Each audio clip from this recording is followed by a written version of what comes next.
萧家、萧炎。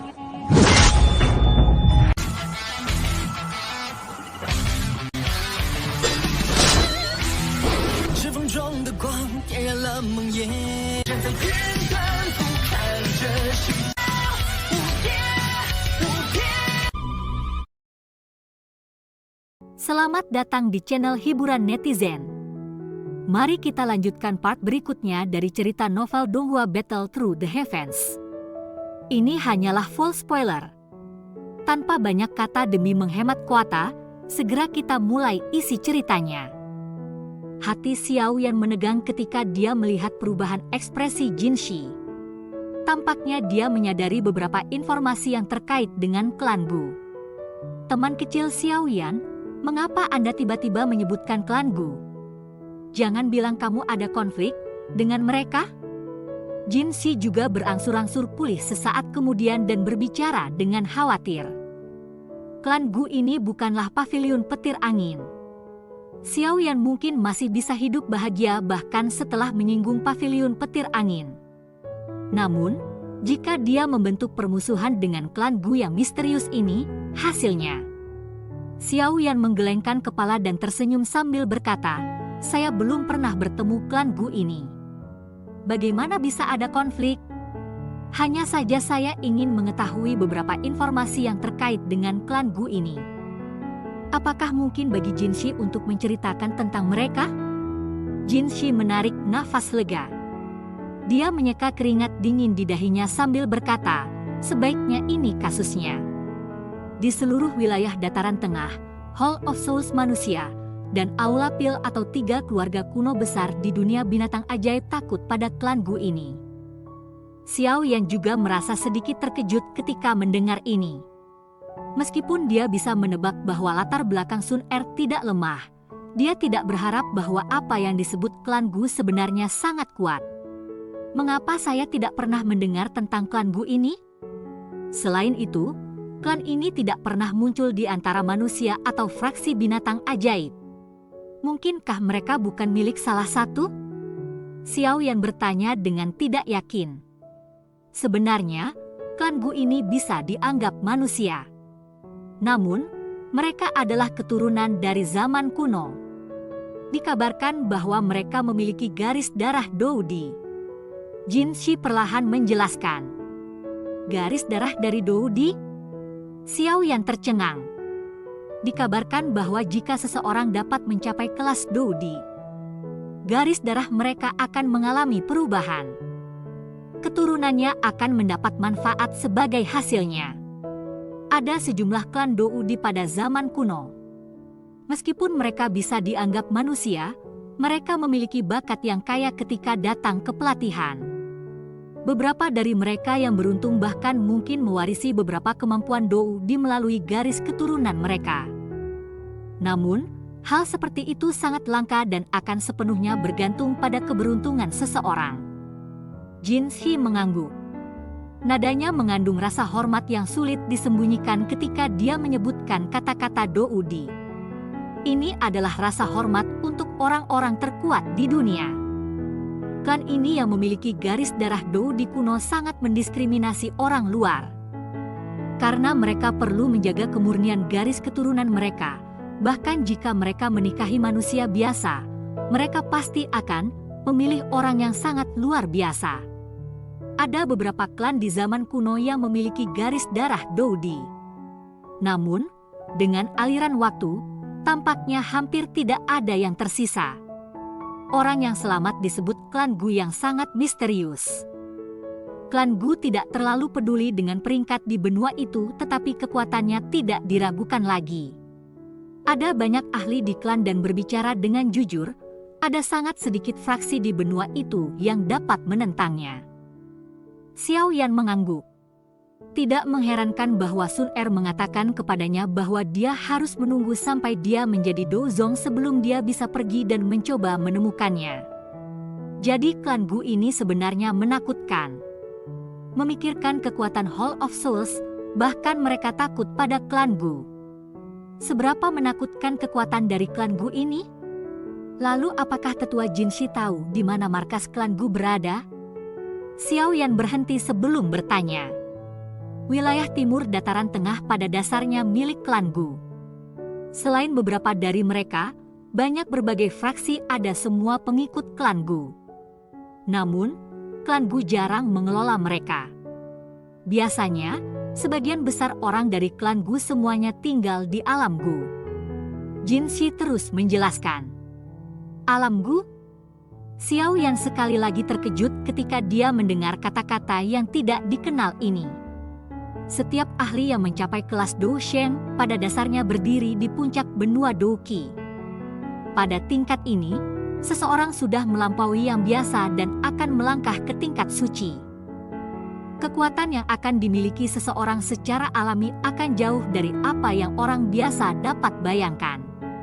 Membuka wilayah di mana orang bisa hidup adalah indikator dari seorang elit Dou Shen. Jin Shi menghela nafas. Suaranya terdengar iri luar biasa. Alam Gu ini dibangun dari Dou Shen yang sangat kuat dari klan Gu selama beberapa generasi.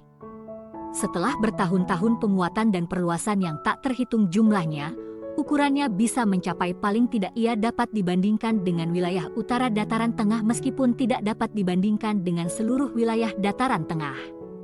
Tempat itu dimiliki oleh orang-orang klan Gu. Oleh karena itu, orang-orang biasa dari dataran tengah tidak benar-benar memahaminya. Xiao Yan dengan lembut menghisap nafas udara dingin.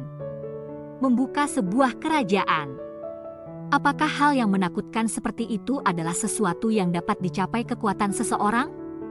Seorang elit Dou Shen begitu kuat akhirnya membuat orang merasa tidak percaya? Xiao Yan merasa dirinya gemetar ketika dia memikirkan kekuatan menakutkan yang bisa merobek ruang terpisah hanya dengan mengangkat tangan. Ini sudah terjadi untuk seorang elit Dou Shen. Lalu betapa menakutkannya Dou yang lebih kuat? Dengan membandingkan keduanya, kemampuan misterius dari seorang elit Dou yang mampu mengubah garis keturunan mereka yang disebutkan oleh Jin Shi tampaknya tidak menjadi cerita yang matang. Bahkan aku tidak yakin tentang bagaimana seseorang memasuki alam Gu ini. Jika bukan karena banyaknya anggota suku tikus menelan emas, sepertinya aku akan jauh dari memenuhi syarat untuk menyadari begitu banyak rahasia yang diberikan kekuatanku. Jin Shi menggelengkan kepalanya dan berbicara dengan agak menyesal. Xiao Yan mengangguk. Dia juga puas dengan mempelajari begitu banyak informasi yang berkaitan dengan klan Gu. Meskipun kekuatan klan Gu sangat luar biasa, dia pasti akan masuk ke tempat itu untuk Sun Er bahkan jika itu sangat berbahaya. Meskipun Xiao Yan tidak yakin berapa banyak ahli yang berada dalam klan Gu, sepertinya tidak akan ada kurang dari itu dari Hall of Souls. Kekuatan Xiao Yan tidak cukup meskipun ia saat ini telah menembus kelas Dou Zong. Namun, ini tidak menjadi halangan bagi Xiao Yan. Setelah saya menyelamatkan Yao Lao, saya akan pergi ke klan Gu. Terlepas dari betapa istimewanya Anda adalah manusia. Xiao Yan mengatupkan giginya dan berbicara dengan kejam di dalam hatinya. Dia tidak merasa takut hanya karena kekuatan besar di belakang klan Gu. Sun Er telah menunggunya selama bertahun-tahun. Terlepas dari situasinya, ia perlu melakukan perjalanan ke sana. Kalau tidak, dia tidak berperasaan. Sepertinya saya harus segera mengusir racun api di Jin Shi. Pertemuan pavilion agung yang telah disebutkan Mu King Luan akan segera dimulai. Jika saya melewatkannya, saya tidak tahu kapan tepatnya sebelum saya dapat menemukan Feng Zunze. Efisiensi Jin Gu agak melebihi harapan Xiao Yan. Sebelum waktu siang, semua hal yang dibutuhkan Xiao Yan dikirimkan ke tangannya. Kabut melayang di dalam rumah batu di lereng gunung. Kabut itu berisi gelombang aroma obat yang padat dan panas yang berenergi. Ada cekungan kayu besar di dalam rumah batu itu. Jin Shi duduk di dalam baskom kayu, dan air mendidih menutupi tubuhnya sampai ke lehernya. Dia tidak dapat menggunakan Douqi untuk memblokir suhu. Oleh karena itu, wajah Jin Shi dipenuhi dengan keringat. Api hijau giok dengan cepat menggeliat di tangan Xiao Yan tepat di samping cekungan kayu. ada banyak bahan obat yang dicampur dengannya. Sesaat kemudian, itu berubah menjadi setetes cairan obat merah menyala.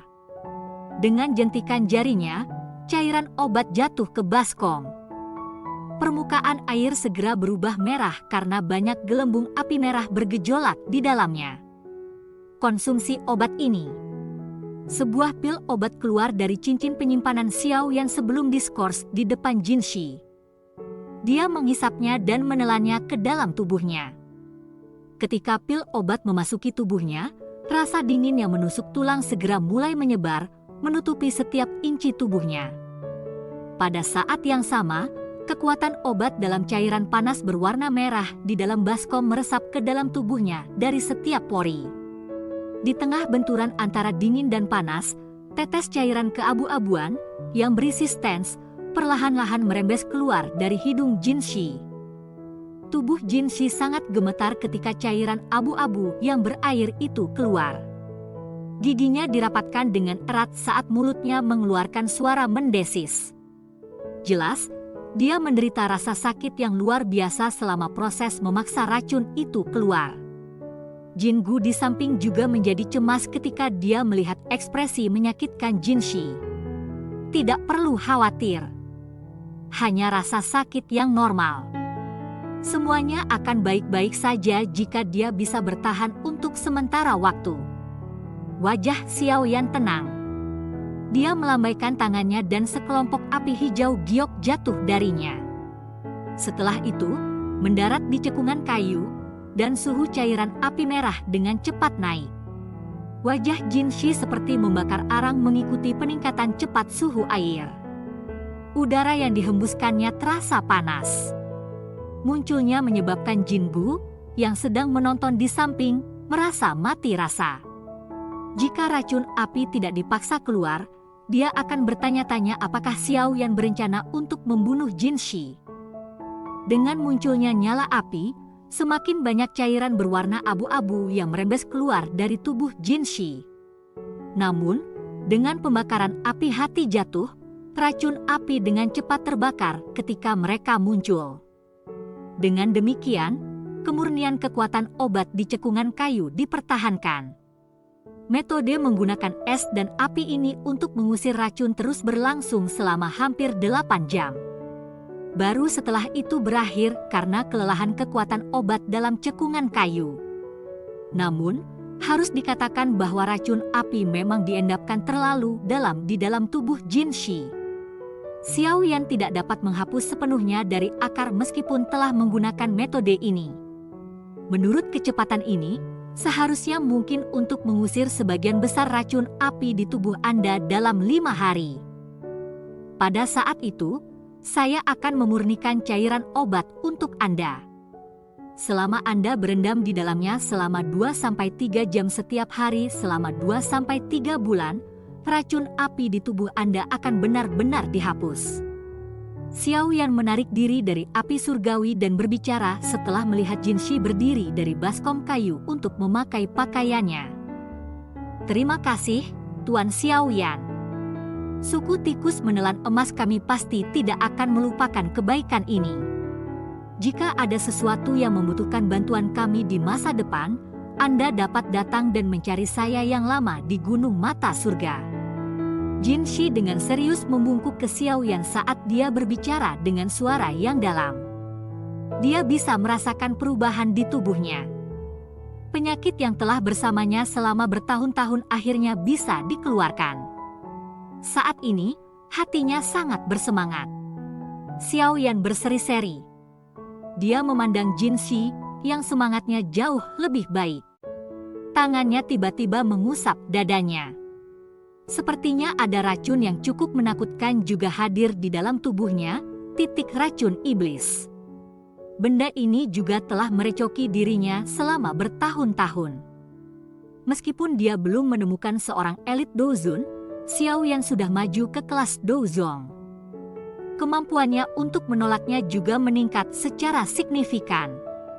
Saya ingin tahu apakah saya dapat mengandalkan kekuatan saya untuk menyempurnakan titik racun iblis ini dengan kemampuan saya saat ini. Jika saya bisa mendapatkan Douqi dari masa hidup Dozong, itu akan menjadi tonik yang hebat bagi saya. Hati Xiaoyan tanpa sadar menjadi panas ketika dia memikirkan hal ini. Niatnya untuk berurusan dengan titik racun iblis bukanlah sesuatu yang dia pikirkan hanya untuk 1 atau 2 hari. Cerita pun bersambung ke episode selanjutnya. Jangan lupa di like, komen, subscribe dan share-nya ya, biar tambah semangat dan konsisten, dan dapat membantu meningkatkan kultivasi Xiaoyan. Terima kasih.